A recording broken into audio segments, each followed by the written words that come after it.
안녕하십니까. 이번 이야기는 윤리학 206회의 도와 하나 되는 상태라는 이야기를 별첨 이야기로 해드리도록 하겠습니다. 원래는 206회 이야기에 있어서 도와 하나 되는 상태라는 부분이 있었어요. 이 도와 하나 되는 상태가 과연 어떤 상태인가 라는 부분을 쭉 설명을 했는데 이게 설명이 돼 있는데 이게 너무 길어요. 길기 때문에 우리는 교육의 목적은 무엇인가 라는 것을 정리를 하고 이번에는 도와 하나가 되는 상태라는 것을 동양철학 중심으로 해서 설명을 드리도록 하겠습니다. 자, 동양철학에서 도와 하나가 되는 상태 그랬어요. 이 도와 하나가 되는 상태는 자아의 분별과 집착을 내려놓고 존재의 근원적 질서인 도에 자신을 일치시키는 상태를 뜻합니다. 그러니까 자, 도와 하나가 되는 상태라는 것은 도에 자신을 일치시키는 상태입니다. 이렇게 보고 있다는 거예요. 이게 동양철학의 도에 자신을 일치시킨다는 상태를 이것을 누구의 측면에서 보냐면은 유교와 도교의 측면에서는 이렇게 볼 수 있어요. 그러나 불교의 측면에서는 이미 우리는 어떻게 돼 있어요? 도의 한 품에 들어가 있는 자들입니다. 그러니까 도의 한 품에 들어가 있기 때문에 이미 우리는 도의 세계에서 살고 있네요라고 이렇게 봐야 된다는 거예요. 불교에서는. 그래서 좀 차이가 있는데 동양 철학에서 대부분 흔히는 도에 자신을 일치시키는 상태를 우리는 도와 하나 되는 상태 이렇게 볼 수 있다 이 얘기입니다. 그럼 일단 이제 이 단어가 어디에서 나왔냐면은 도와 하나 되는 상태 이 얘기가 도교에서 나왔어요. 도가에서 나왔기 때문에 제일 처음 노자의 도가의 관점에서 먼저 살펴보도록 하겠습니다. 이 도와 하나 되는 상태란 이 말은 노자의 관점에서는 이게 득도 즉 깨달음의 과정이고 무의자연 이게 도와 하나 되는 상태는 무의자연 깨달음의 행위를 하는 모습이 무의자연이에요. 이게 일치된 모습이지 이게 일치됨이에요. 이건 일치됨이고 우리가 일치가 돼 있네라는 것을 하는 게 득도예요. 깨달음. 따라서 노자의 관점에서는 인간이 자신의 욕망과 인위적인 판단으로 세상을 억지로 움직이려 하지 않고 도의 자연스러운 흐름에 자신을 맡기는 것이 중요하다고 보고 있어요. 그렇기 때문에 이 노자의 관점에서는 득도 깨닫는 게 중요하고 그리고 깨닫고 나서는 내가 어떻게 행위한다 무의자연의 행위가 중요한 거구나 이렇게 나타난다는 거예요. 지금 이것을 보면은 이게 노자에 있어서의 임법지, 지법천, 천법도, 도법 자연이다. 이는 법지하고 지는 법천하고 천은 법도하고 도는 법자연하니라. 이게 결국은 사람은 땅을 본받고 땅은 하늘을 본받으며 하늘은 도를 본받고 도는 자연을 본받는다 이 얘기예요. 따라서 도와 하나가 된다는 것은 내가 도를 소유한다는 의미가 아니라 나의 삶이 도의 흐름과 어긋나지 않는 상태 즉 그 품 안에서 우리가 살아갑니다. 이렇게 된 거예요. 이를 도가에서는 무위, 자연, 득일 등의 개념으로 설명할 수 있습니다. 득일이라는 것은 한 가지를 얻었다는 게 아니라 여기에서는 도를 어떻게 해요? 일이라는 표현으로 다시 변환시켜갖고 한 거예요. 그래서 득도에서 우리 이 앞을 득도라고 그랬죠. 깨닫는 거. 여기서 득일 하나를 얻었습니다라는 거는 내가 하나가 됐습니다. 이렇게 봐야 된다는 거예요. 특히 도덕경의 득일은 중요한 표현인데 하나를 얻는다는 것은 분열된 의식에서 벗어나 근원적인 하나의 질서와 합치되는 의미로 해석할 수 있습니다. 이때 하나라는 것은 뭐라고 그랬어요? 도적일입니다. 이 얘기죠? 도적일입니다. 이렇게 돼요. 이미 도라는 것은 혼돈의 상태이고 일이라는 건 뭐예요? 혼돈의 상태가 정돈되면서 무엇인가가 나오는 개체가 있는 모습을 얘기를 한 거예요. 여기서 득일은 도덕경 제39장에 나오는 핵심 구절인데 석지 득일자는 옛날에 그 석지 득일자는 천득 일리 청하고 쥐득일 일영하고 신득일 이위 일영하고 곡득 일이 영하고 영하며 만물득일 이생하니 후왕득일 이위 천하 정인이라 이렇게 돼요. 이걸 한글로 풀이하면 옛날에 석지 옛날에 하나를 얻은 것들은 하늘은 하나를 얻어 맑고 땅은 하나를 얻어 안정되며 신은 하나를 얻어 신령하고 골짜기는 하나를 얻어 가득하며 만물은 하나를 얻어 생겨나고 제후와 왕은 하나를 얻어 천하의 발음이 됩니다. 그랬어요. 결국 인간의 측면은 뭐죠? 여기잖아요. 인간의 측면은요. 그러면 인간의 측면에서 하나라는 것은 지금 보세요. 인간의 측면에서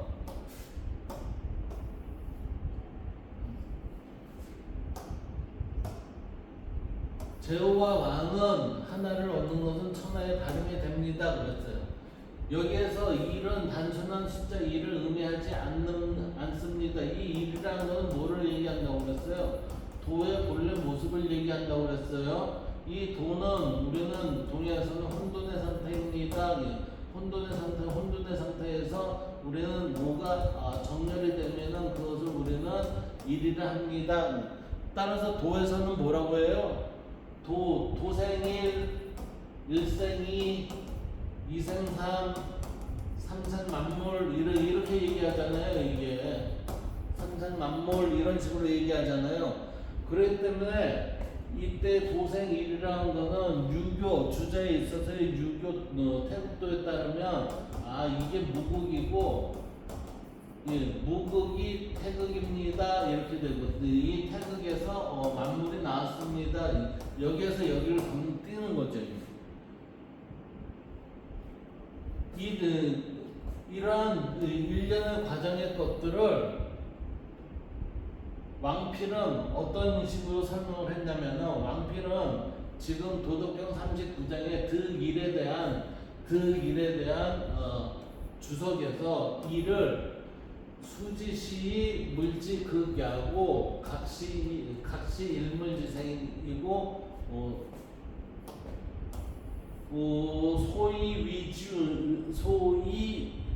소이위주야라 이렇게 됐어요. 이걸 한글로 해석하면 일은 수의 시작이면서 만물의 공복이다. 각각 하나의 사물이 생겨나는 근거이므로 어디에서 생겨나요? 일에서 생겨났다는 거잖아요. 일에서 생겨나는 근거이므로 그것이 사물의 주체가 된다. 사물의 주체가 된다. 그래서 수의 시작이며 만물의 공복으로 풀이하면서 각 사물이 이 하나를 얻음으로써 자신의 존재를 이루는 것으로 설명하고 있습니다. 그러니까 혼돈 상태에서 이제 질서의 개념으로 이제 넘어 들어온 게 일의 개념이에요. 일. 따라서 득일을 철학적으로 표현하면 근원적인 하나를 얻었다는 것은 득일했다는 것은 도와 합치되는 근원적 질서를 얻는다 이렇게 되는 거예요. 질서를. 그래서 자신의 근본을 잃지를 않는다라는 정도로 이해할 수 있다는 이 자신의 근본을 잃지 않는다는 것은 일은 도의 성질을 잃었다 안 잃었다 이거예요. 안 잃었다. 잃지 않는 도의 성질이 어떻게 일이라는 변환을 이루고 있습니다. 이 얘기예요. 일. 그래서 일지사상의 입장에서는 도와 하나가 된 상태, 즉 득일 상태라는 것은 도덕경 제3장 39장의 득일은 도에서 일에서 득일을 누가 해요? 인간이 하잖아요. 인간이. 여기까지는 이게 도의 세계에 변화가 일어난 거고 여기에 이 변화된 일의 세계를 인간이 인지를 하게 됩니다. 예, 이걸 깨닫게 됩니다. 깨닫게 됩니다. 깨달음으로써 우리는 뭐예요? 천지 만물의 질서를 이루고 이 인간의 질서를 이루는 인간의 모습이 뭐예요? 발음으로 드러나는 그러한 형태의 것이 여기에서 지속이 됩니다. 이렇게 되는 거예요. 그리고 이것은 일지사상의 일지와도 비교해 볼 만한데 이 일지라는 것은 결국 이 일은 노자의 일과 일지사상의 일이 동일한 선상에 드러난 개념으로 봐야 돼요. 이게 결국에는 일지에 있어서의 득일이라는 거와 일지상태 일지상태는 득일로 인해서 우리의 일의 형태를 내가 보존하고 있습니다. 이렇게 되는 거잖아요. 그래서 노자의 일과 일지사상의 일이 동일한 선상에 드러난 개념이라고 볼 수 있다. 왜냐하면 일지사상의 관점에서 도, 즉 혼돈의 상태, 이거는 혼돈이니까 뭐 정확하게 뭔지 모르죠. 그러니까 현의 모습이에요. 현의 그 일이라는 거는 어떤 질서 유지가 되죠. 그러니까 이게 질서 유지가 되니까 빛이 드러난 이 시작하는 그 단계가 되는 거죠. 그 빛이 드러남으로 있어서 이제 개체 형성이 되는 거예요. 득일이라는 건 누가예요? 누군가 개체가 했다는 얘기지. 그러니까 그 개체 형성이 광을 얻었습니다. 이렇게 되는 거예요. 이 광을 얻었다는 건 뭐죠? 깨닫게 됐습니다. 깨닫게 됐습니다. 그래서 천지 만물의 질서, 이 천지 만물의 질서는 발음이 흐르고 있습니다. 객체가 조화되니 현의 세계가 광의 세계화로 바뀐 거죠. 이 변환이 일어났습니다. 이 변환이 일어나면서 인간의 발음을 유지를 하니 현의 내재적 질서가 광의 모습으로 현현됐는데 그 현현된 게 뭐예요? 발음입니다. 이렇게 돼야 되는 거지. 발음. 그래서 우리는 도의 속성도 뭐예요? 발음입니다. 예, 발음입니다. 그러면 일의 속성은 뭐죠? 역시 발음입니다. 이렇게. 득일을 했다라는 얘기는 뭐예요?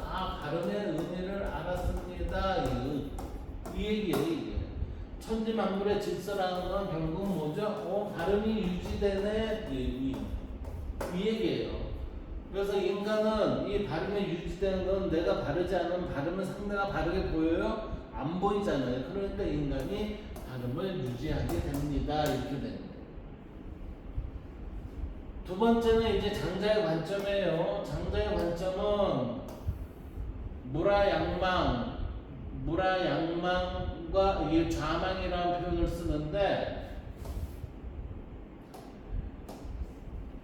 무라양망과 좌망이라는 표현을 쓰는데 장자란 책 재물론에서 무라양망과 좌망이라는 표현은 무라라는 것은 무라일도 도와 하나가 됐습니다. 이거는 결국 뭐죠? 무라일체 모든 게 나와 동일합니다. 이렇게 되는 거고 좌망이라는 것은 득일이 됐습니다라는 거예요. 깨달음의 세계로 들어갔습니다. 이렇게 되어야죠. 따라서 장자에서는 도와 하나가 되는 상태 이것이 더욱 근본적인 형태로 나타나는데 무라양망 나와 사물의 대립을 함께 있는 것이고 좌망 앉아서 자신을 있는 것 그러니까 결국은 뭐죠? 하나된 상태입니다. 이 얘기예요. 하나된 상태 즉 이 하나된 상태를 일치 상태로 보고 있습니다. 이렇게 되는 거지. 그래서 나와 세계, 주체와 개체, 나와 자연이라는 이분법적 구분이 사라지고 이러한 구분을 지속적으로 이분법적 구분을 지속적으로 하면은 그러한 사람들은 이원론을 주장하게 돼 있다니까요. 그리고 존재 자체와 조화를 이루는 상태가 됩니다. 이건 이원론이 아니라 이거는 잘못이네. 이건 우리가 잘못 이해한 거네. 이게 제대로 이해하니까 어떻게 돼요? 그 이론론이네. 이렇게 된다는 거예요, 이게. 그래서 장자의 저서인 장자 재물론에 나오는 호접지몽도 이러한 경계를 보여주는 대표적인 이야기라고 할 수 있습니다. 호접지몽이라는 것은 장자가 그 나무 아래서 잠을 자고 있는데 자기가 꿈에서 나비가 되었다는 이야기예요. 그 이야기를 지금 살펴보도록 합시다. 호접지몽은 장자의 대표적인 우화라고 그랬어요. 지금 보세요. 실제가 아니라 뭐라고 그랬어요? 우화이에요. 꾸며낸 이야기입니다. 꾸며낸 이야기. 그래서 출전은 장자 제물론인데 장자가 말하는 무라일체, 꿈과 현실의 경계를 이해하는 데 중요한 이야기다. 자, 호접지몽이라는 말은 장자 어느 편? 제물론 편에서 큰 제목은 뭐예요? 제물론 후반부에 나타나고 있어요. 대목은 이 문장이 나타나는 건 제물론 후반부에 주요 개념은 호접지몽, 무라와 같은 내용이 기록이 되어 있어요. 이 원문은 석자, 장주, 몽이 호접하고 허허, 여서, 접야이다. 그 다음에 자유적지여하고 부지주야니라. 그 다음에 아영각, 즉 거거 연주야니라. 부지주지몽 위 호접여 하니 호접지몽 위주여인가. 그리고 주요 호접 즉필 유본의라. 차지 위물화인이라 이렇게 돼 있어요. 이것을 한글로 보면은 석자 장주몽 위호접이라는 호접하고 허허 연호 접야는 옛날에 장주가 꿈에서 나비가 되었다. 헐헐 날아다니는 나비였다. 자유적지여 부지주야라. 스스로 즐거워하며 뜻에 맞는 대로 날아다녔고 자신이 장주라는 것을 알지 못했다. 그러니까 아영각 즉 거거 연주야니라. 그런데 갑자기 꿈에서 깨어나니 분명 장주였다. 그러니까 꿈속에서는 내가 나비였는데 내 깨어나 보니 장자였다 이거죠. 그래서 지금 여기 부지 주지 몽위 호접여 호접지몽 위 주여인가라는 얘기는 장주가 꿈에서 나비가 된 것인지 아니면 나비가 장주가 된 꿈을 꾸고 있는 것인지 알 수 없었다 이렇게 된 거예요. 알 수 없었다. 그리고 주여 호접 즉필 유본이니라 라는 얘기는 장주와 나비 사이에는 분명 구별이 있을 것이다. 차지위 물아니라. 이것을 물화라고 한다라고 지금 장자는 호접몽에서 이렇게 표현하고 있습니다. 여기의 핵심은 뭐냐면은 꿈인가 현실인가가 아니라 호접지몽을 보면 지금 내가 꿈을 꾸는 것인가 현실을 사는 것인가 라는 인식론적 문제로만 이해할 수는 있겠지만 그러나 장자의 의도는 그보다 깊다. 장자는 장주와 나비를 완전히 분리된 고정된 실체로 볼 수 있는가를 묻는다. 즉 다시 말하면은 이원론의 세계에서 우리가 구분되어 살 수 있는가 아닌가 이 얘기라는 거죠. 우리가 평소에는 나와 타자, 인간과 자연, 현실, 꿈, 주체, 객체라고 구분하지만 장자는 이러한 구분이 절대적인 것인지 의문을 제기하고 있다. 나와 타자, 인간, 자연, 현실, 꿈, 주체, 객체 이거는 지금 우리는 분명하게 다르게 인식을 해야 됩니다 라고 우리는 얘기를 하고 있고 배우고 있어요. 그게 뭐예요? 이원론적 사고입니다. 이게 현실의 교육이잖아요. 현실의 교육인데 장자의 입장에서는 과연 그러니? 라고 묻는 거예요. 이게. 그럼 마지막 무라에서는 특히 중요한 문장이 차지위 무라입니다. 이때 무라는 단순히 사물이 변화한다. 단순히 사물이 변화한다는 뜻으로만 이해하면 부족한 것 같다. 장자 철학에서는 사물과 내가 끊임없이 변화하고 서로 전환되는 존재의 흐름을 의미하는 중요한 개념으로 볼 수는 있겠죠. 왜? 장자가 꿈속에서는 나비가 됐으니까.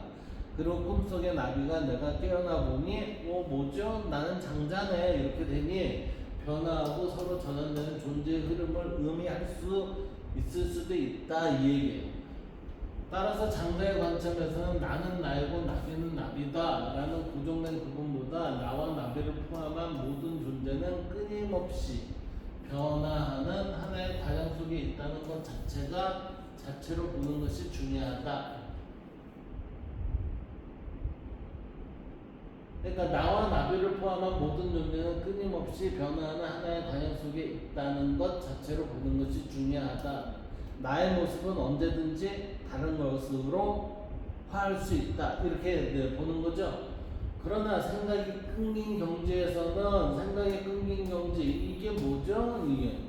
이게 제가 그랬잖아요. 성철 스님하고 행원 승산 행원 스님이 분명히 성철 스님은 글과 말로 제가 들었고 행원 스님에게도 직접 내가 말로 들었어요. 생각이 끊긴 경지에서는 꿈이 생성되지 않기 때문에 물화 같은 것은 있을 수 없다고 본다. 왜? 호전명이 되려면 꿈을 꿔야 되잖아요. 근데 우리는 생각이 없는 세계가 있다고 얘기하잖아요. 그게 뭐예요? 생각이 없는 세계에서는 꿈이 안 꺼진대요, 안 꺼져요. 그러니까 생각이 끊긴 경지에서 바라본 호접지몽은 단지 개인 사고의 영역이 꿈에서 드러난 표현일 뿐이라고 단순하여 표현될 수도 있다. 왜냐하면 일지사상의 입장에서는 호접지몽은 실제 발생될 수 없는 사례이기 때문이다. 그렇기 때문에 이걸 뭐라고 장자는 얘기했어요? 실제가 아니라 우화입니다. 우화는 내가 만들어낸 이야기잖아요. 그래서 장자의 도와 하나 된과 연결을 하면 동양철학에서 도와 하나가 되는 상태와 호접지몽을 직접 연결하여 살펴보는 입장에서 본다면 장자에게서 이상적인 상태는 자신이 좁은 자와의 관점에 갇히지 않고 도의 변화 속에서 만물과 함께 변화하는 것이다. 이 얘기는 뭐죠? 생각과 사고 가지고 이해가 안 되는 영역이 있음을 여기에서 보여준다는 거예요, 이게. 그래서 이를 구조적으로 표현하면 구종된 자, 나와 세계의 분별이죠. 나와 세계의 분별된 거는 분별의 상대성을 자각을 하고 물화의 경계를 완화해서 물화가 된다면 도의 변화와 함께 할 수 있다라고 이렇게 보는 거죠. 이 얘기는 곧 뭐예요? 우리는 이원론적으로 지금 계속해서 바라본 세계를 그렇게 보면 안 돼요. 우리는 모두가 한 품 안에 있습니다라고 이론론적으로 봐야 됩니다라는 얘기를 해주는 거예요. 그래서 이 얘기는 이원화된 세계를 점차 일원화 세계로 인식되는 흐름을 보이는 것으로 이해할 수 있다. 이렇게 봐야 된다는 얘기죠. 그렇다면 호접지몽은 나를 없애서 도와 하나가 된다. 라기보다는 고정된 나라는 관념을 내려놓음으로써 만물의 변화와 도의 흐름에 참여하는 상태를 보여주는 우화라고 할 수 있다. 우화. 지금 무슨 우화예요? 이거에 고정된 자, 나라는 게 있어요. 근데 나하고 보니까 다른 세계가 있는 것 같아요. 네, 상대가 있어요. 이 얘기가 되는 거예요. 나와 상대가 있습니다. 그러다 보니까 분별의 상대성 자가 나하고 쟤는 뭔가 틀리네 이렇게 얘기가 됐는데 갑자기 물화의 경계가 완화가 됐어요.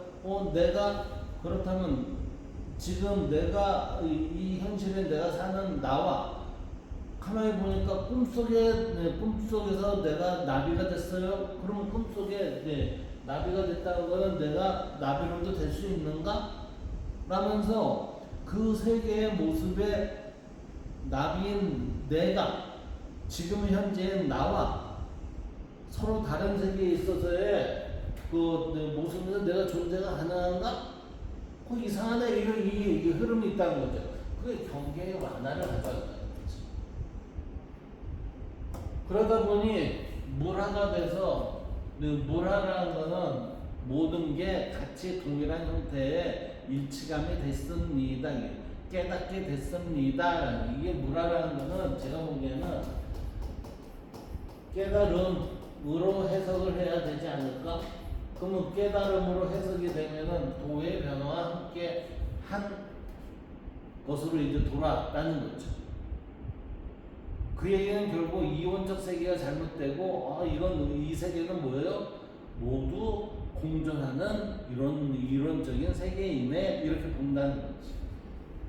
그래서 이원화된 세계를 점차 이론화된 세계로 인식되는 흐름을 보이는 것, 흐름을 보이는 것을 지금 호전몽으로 설명을 풀어했다 이렇게 보는 거죠. 그래서 호접지몽은 나를 없애서 도와 하나가 된다기보다는 고정된 나라는 관념을 내려놓음으로써, 즉 내려놓는다는 건 뭐죠? 깨달음으로써 만물의 변화와 도의 흐름에 참여하는 상태를 보여주는 우화라고 할 수 있다. 마치 이거는 플라톤의 이데아를 이야기하는 동물론 이야기 있죠? 우리가 동굴에서 어떻게 돼 있어요? 플라톤의 동굴에 의하면은 한 인간이 쇠사슬에 묶여 있습니다. 이 쇠사슬을 묶이고서 바라보는 세계는 그림자의 세계입니다. 그 그림자의 세계를 우리의 벗어나기 위해서는 누가 해야 돼요? 내 스스로 쇠사슬을 끊어야 됩니다. 풀어야 합니다. 그 푸는 행위 자체가 뭐예요? 깨달음이에요. 깨달음이 일어났더니 빛을 보게 됩니다. 이 얘기는 뭐죠? 알게 됐습니다. 깨닫게 됐습니다. 그랬더니 우리는 이데아의 세계를 확인할 수 있었네요. 실제를 확인할 수 있었네요.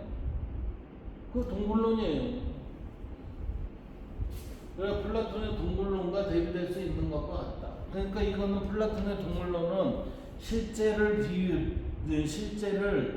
드러낸 게 아니라 깨닫는 과정에 있어서의 그 인간들한테 뭐를 해요?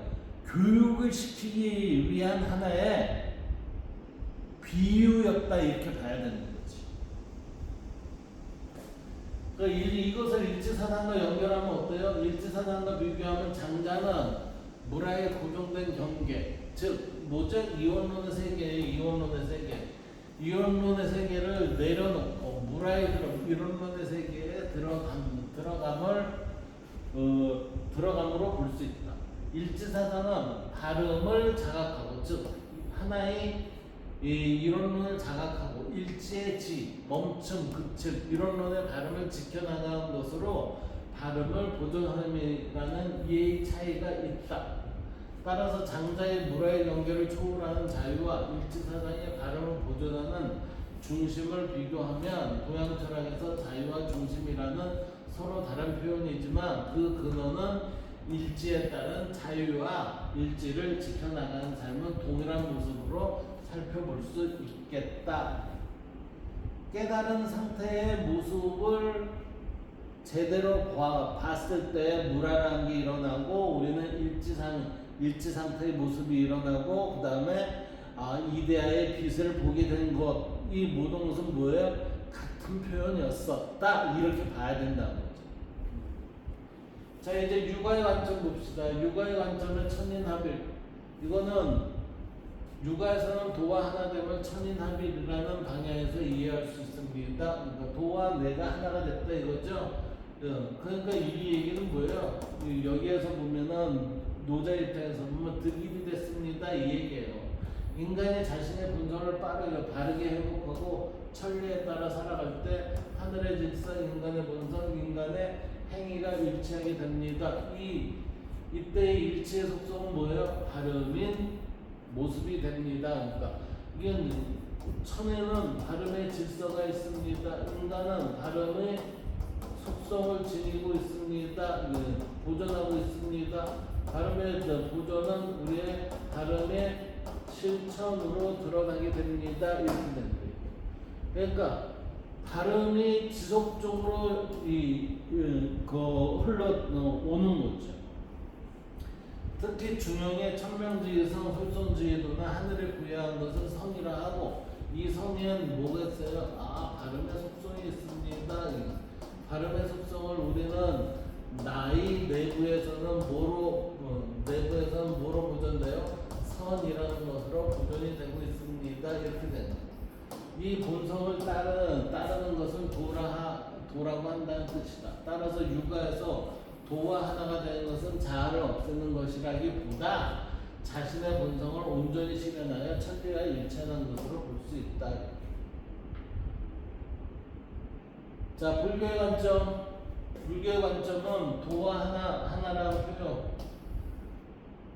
도와 하나라는 표현 자체를 넘어섭니다. 왜요? 불교의 관점에서는 이미 우리는 도의 세계에서 살고 있습니다. 도 아닌 게 없습니다. 이렇게 보고 있거든. 그래서 불교에서는 본래 하나임을 알아야 하나. 그러니까 이미 우리는 이 세상이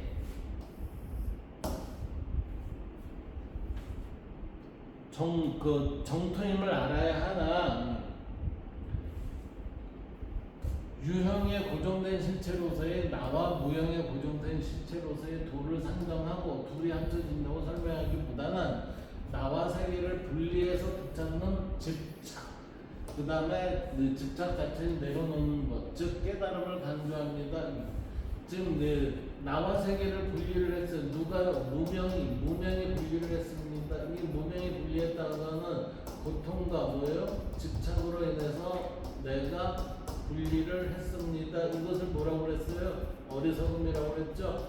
어리석음에서 이것을 깨닫게 되면은 깨달음을 성취하면 뭐예요? 어리석음은 사라지고 지혜로움이 드러납니다. 이렇게 되는 거잖아요.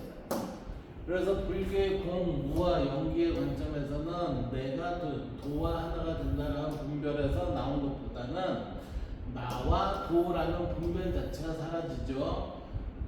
그리고 내초 나와 도는 뭐예요? 한 품에 어우러져 있는 것인데 생각과 사고라는 뭐예요? 무명에 의해 이것을 알지 못하게 됨을 깨달음을 통해 본래 한 품에 있음을 알게 하는 것이 굉장히 중요하다 이 얘기예요. 그리고 참으로 바르게 알게 되면 나와 도는 늘 소통하고 하나님을 보이게 된다라고 이렇게 되는 거죠. 그래서 동일한 그 위치에서의 세상 속에서의 깨닫는 자와 깨닫지 못하는 자의 삶의 방식은 180도 틀리지만 생활의 장은 어떻다? 동일하다. 이렇게 됩니다.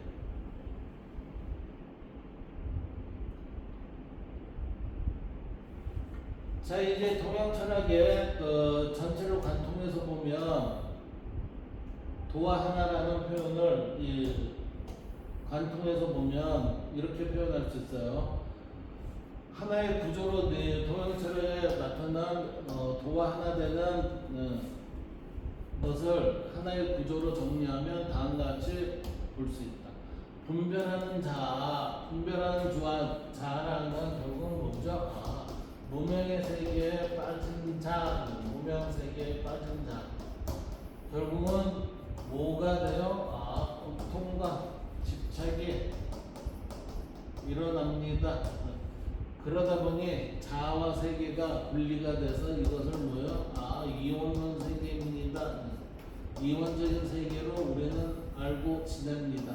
그러나 수양과 성찰, 성찰을 통해서 깨달음을 얻게 되는 순간, 깨달음을 획득하게 되면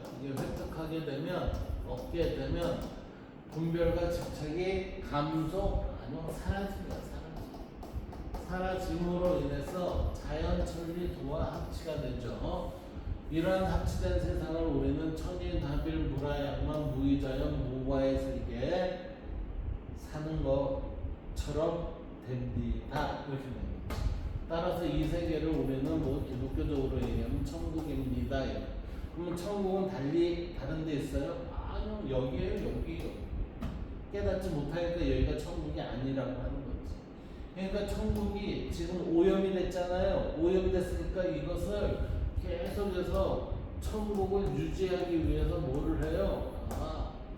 예수 그리스도가 나오고 석가모니가 나오고 공자가 나오고 소크라테스가 나오고 아리스토텔레스가 나오고 등등의 성각자들이 나와서 계속해서 야 너희들 이거야 근데 왜 이것을 진행을 하네? 하늘에 있는 게 아니다 이거지. 따라서 도와 하나가 된 상태의 핵심은 도라는 어떤 존재와 결합하는 것이라기보다 인간의 삶의 존재의 근원적 질서와 더 이상 충돌하지 않아. 우리의 삶은 바람직한 관계 설정이 아닌 충돌로 인해서 자꾸 이 세상이 두 개로 보인다는 거예요 이게. 그러니까 충돌을 했다는 얘기는 우리가 오류가 발생이 됐다는 거예요 이게. 오류가 발생된 세계에 있어서 자꾸 이게 이제 따로 본다는 거죠. 이게 충돌하지 않는 상태라고 할 수 있습니다. 오류가 없는 상태라고 할 수 있습니다. 이게 뭐죠? 이 세상은 발음을 지키는 상태라고 할 수 있습니다. 이 얘기예요.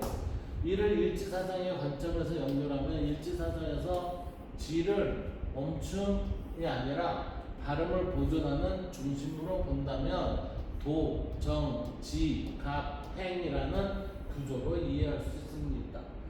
자, 이 도를 우리가 득의를 했어요. 득의를 하면 뭐가 돼요? 발음을 내가 알게 돼요. 이 알게 되니까 이것을 지켜야 돼요. 이게 지키려면 멈출 줄 알아야 돼요. 그칠 줄 알아야 돼요. 이 그칠 줄 아는 걸 모르니까 모르면 이 세계와 이 세계는 다른 세계입니다. 라고 이걸 천지 이렇게 얘기를 나누죠. 그러나 깨달았더니 이 세계는 같은 세계네요. 같은 세계, 이 같은 세계를 확인 후 뭐를 해요? 행, 실천을 해야 합니다. 이렇게 된 거예요. 이게.